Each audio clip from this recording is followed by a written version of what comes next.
वास्तविक रूप में इसके पीछे की मूल बातें यह है कि स्क्वेल था, और स्क्वेल जितने भी होते हैं वह थंडर स्टॉर्म या तड़ित झंझा का बहुत ही विस्तृत स्वरूप होते हैं।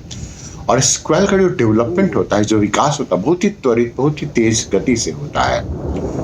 और दिल्ली में इस बार क्या हुआ कि दिल्ली में इस बार यह जो स्क्वेल था, सरफेस का टेम्परेचर, सतह का टेम्परेचर बहुत अधिक था, उसके ऊपर से पश्चिमी विक्षोभ की स्थिति थी यहाँ पर। और तीसरी बात यहाँ पर कि अलग अलग तरह के यहाँ पर हवाओं की प्रवृत्ति मिल गई।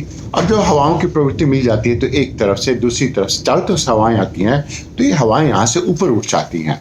और जैसे ही हवाएं ऊपर उठती हैं, हवाओं के ऊपर उठने के क्रम में उन्हें वेस्टर्न डिस्टर्बेंस या पश्चिमी विक्षोभ सक कर लेता, खींच लेता अपनी ओर। तो इन सारे तथ्यों का इस स्थान पर समावेश हो गया, इस कारण यहाँ पर इतना भयंकर तूफान आया था।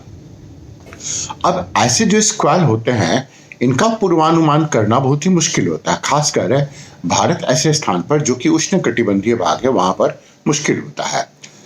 कि इसका कारण है, पहला कारण है कि यहाँ पर भारत के मौसम के पूर्वानुमान में बहुत सारे वेरिएबल्स हैं, बहुत सारे कारक हैं। दूसरा कि हम लोगों ने जितने भी कैलकुलेशंस किए हैं वो सारे स्टैटिस्टिकल कैलकुलेशन होते हैं, और स्टैटिस्टिकल कैलकुलेशन में जितने वेरिएबल्स अधिक होंगे उतना ही गलत भी हो जाता है।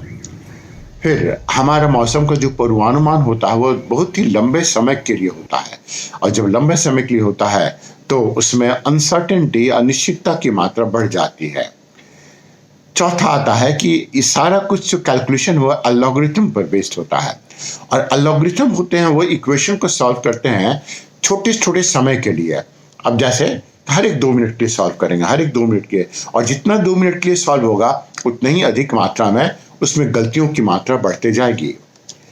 फिर पांचवा आता है कि कोई ब्लॉक लेवल पर ऐसा पूर्वानुमान नहीं किया जाता है, क्योंकि ब्लॉक लेवल पर पूर्वानुमान करने के लिए ब्लॉक लेवल पर उनको आंकड़ा चाहिए, ब्लॉक लेवल पर डेटा चाहिए।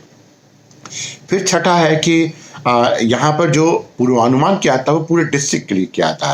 अब बताया था कि पूरे डिस्ट्रिक्ट में 26 से 30% होगा, तो कहीं पर अधिक भी होगा, कहीं भी कम भी होगा। एक किसी इतने बड़े डिस्ट्रिक्ट में कहीं से भी किसी भी तरीके से कोई समान फोरकास्ट नहीं हो सकता है। सातवां चलाता है कि हमारे पास में डेटा का अच्छा खासा गैप है। To have more such discussions and analysis, subscribe to our channel and hit the bell icon for notifications on our upcoming videos.